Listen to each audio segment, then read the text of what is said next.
സാഹചര്യങ്ങളോട് പൊരുത്തപ്പെടാൻ സ്ത്രീക്ക് സ്വതസിദ്ധമായ ഒരു ഇതാ ആശയുടെ ജീവിതം.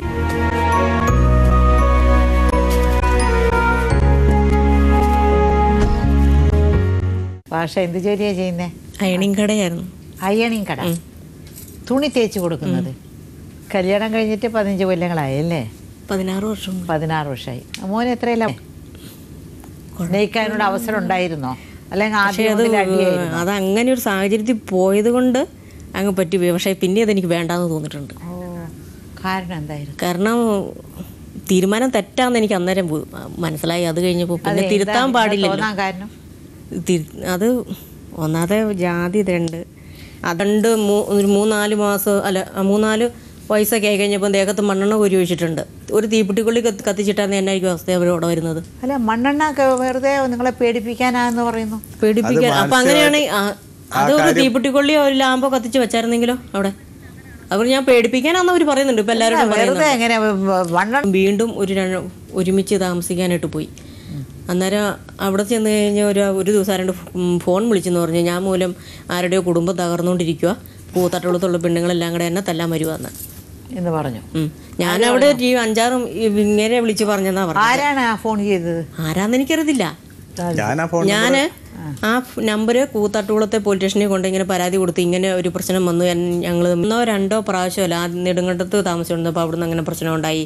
ആ വീട്ടുകാരെല്ലാം കൂടെ ഒരുമിച്ച് താമസിപ്പിച്ചു. ഇപ്പം കുറഞ്ഞത് ഒരു 4-5 പ്രാവശ്യമെങ്കിലുമായി ഈ പ്രശ്നം. ഇങ്ങനെ അങ്ങനെ പോയാൽ ശരിയാകുമല്ലോ. അത് കഴിഞ്ഞപ്പോൾ എനിക്ക് സ്ഥിരമായിട്ട് ഞാനിങ്ങനെ ഒരു ജോലി എടുക്കാൻ തുടങ്ങി. അത് കഴിഞ്ഞപ്പോൾ എനിക്കിപ്പോൾ യാതൊരു കുഴപ്പമില്ല. ഇവരുടെ പുഷ്പാൻ്റെ അച്ഛനമ്മയൊക്കെ എങ്ങനെയാണ്? സാധാരണ അച്ഛൻ കുഴപ്പമില്ല, എനിക്ക് ഇഷ്ടമായിരുന്നു അച്ഛന്. അമ്മ അമ്മയോ ആർക്കും ഇഷ്ടമല്ല അല്ലേ? അച്ഛനെ ഇഷ്ടമായിരുന്നു അല്ലേ? അച്ഛനെ എനിക്കും ഇഷ്ടമായിരുന്നു. സഹോദരങ്ങളൊക്കെയോ? കുഴപ്പമില്ലായിരുന്നു, നല്ലവരായിരുന്നു. നല്ലവരാണ്. ഇപ്പോൾ ഈ വിവാഹം ഭാര്യ അത് പോയി ഇപ്പോൾ തേപ്പ് പണിയാണ് ചെയ്യുന്നത്. വലിയൊരു സ്ത്രീയെ കൊണ്ട് എത്ര തേക്കാൻ നോക്കും? എത്ര കഷ്ടമുള്ളൊരു ജോലിയാണ്. അപ്പോൾ അത് ചെയ്തിട്ട് വേറെ മാറി നിൽക്കുകയാണെങ്കിൽ ഒന്ന് നിൽക്കുകയാണെങ്കിൽ നിങ്ങൾ ഉപദ്രവിക്കാതെ ആ സ്ത്രീ പോവോ? നിങ്ങളിൽ നിന്ന് നിങ്ങളെ അത്രത്തോളം കഷ്ടപ്പെടുത്തിയിട്ടുണ്ടോ പെണ്ണിനെ? ഇല്ല, അത്രത്തോളം വേണ്ടെന്നായി അവർക്ക് നിങ്ങളെ. നല്ലതുപോലെ നോക്കുന്ന ഒരു ഭർത്താവ് അടിക്കാതെ, ചില കാര്യങ്ങൾ ഇഷ്ടപ്പെടാതെ അതൊക്കെ നല്ല രീതിയിൽ പറഞ്ഞ് മനസ്സിലാക്കാതെ എല്ലാവരും പോകുന്നില്ല. അതിൻ്റെ ആവശ്യവും ഇല്ല എനിക്ക്.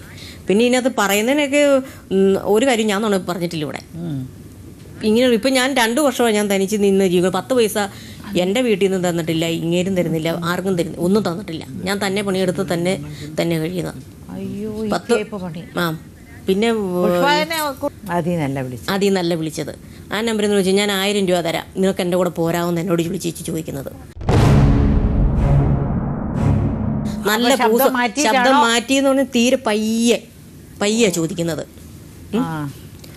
അത് കഴിഞ്ഞ് കുറച്ച് കഴിഞ്ഞപ്പം വേറൊരു നമ്പറാണ് വരുന്നത്. ഒരു 70 തുടങ്ങിയ ഒരു നമ്പറാണ് വരുന്നത്. 70-71 തുടങ്ങിയ ഒരു നമ്പറാണ്. ഇത് മലയ്ക്ക് പോകുന്നതിൻ്റെ തലേദിവസം വിളിച്ചിട്ട് നോയമ്പ് നോക്കാൻ പറ്റുമെന്ന് ചോദിച്ചാൽ നടക്കുകയില്ല, ഞങ്ങൾ 2 പെണ്ണുങ്ങൾ വീട്ടിലുണ്ടെന്ന് പറഞ്ഞു. ഞാനും പെങ്കൊച്ചുമുണ്ട്, അതുകൊണ്ട് പറ്റിയല്ല, അല്ല നീ നേരത്തെ അറിയിക്കണമായിരുന്നു പറഞ്ഞു. അത് കഴിഞ്ഞ് ഞാൻ പറഞ്ഞു, നിങ്ങൾ മലയ്ക്ക് പോയിട്ട് കാര്യമില്ല, ശരീരം മാത്രം ശുദ്ധമായ പോലെ മനസ്സും കൂടെ ശുദ്ധമാകണമെന്ന് പറഞ്ഞു. എന്നാ കാര്യം? കൊച്ചന്മാർ വേറെ പോയേക്കുന്നത്. അപ്പോൾ ഈ കുഞ്ഞു പിള്ളേരെ ഞാൻ എടുത്ത് വളർത്തുകൊണ്ട് തന്നുള്ളൂ. അപ്പോൾ അവരുടെ കൂടെ മുട്ടി വരുമ്പോൾ നടക്കേണ്ട കാര്യം. ഞാൻ നോക്കി നാട്ടിൽ വേറെ ആണുങ്ങൾ ഇഷ്ടം പോലെയുണ്ട്, കിട്ടുകയും ചെയ്യും. അരക്ഷിതത്വം എന്നും സ്ത്രീയെ ചകിതയാക്കും. മാനസികവും ശാരീരികവുമായ ഒറ്റപ്പെടൽ അവൾക്ക് താങ്ങാനാകില്ല. ഭയന്നും വിറച്ചും ജീവിക്കാനും ആവില്ല. എന്ത് തീരുമാനമായിരിക്കും ഇവർ എടുക്കുക? കാത്തിരിക്കാം നമുക്ക് അടുത്ത എപ്പിസോഡ് വരെ.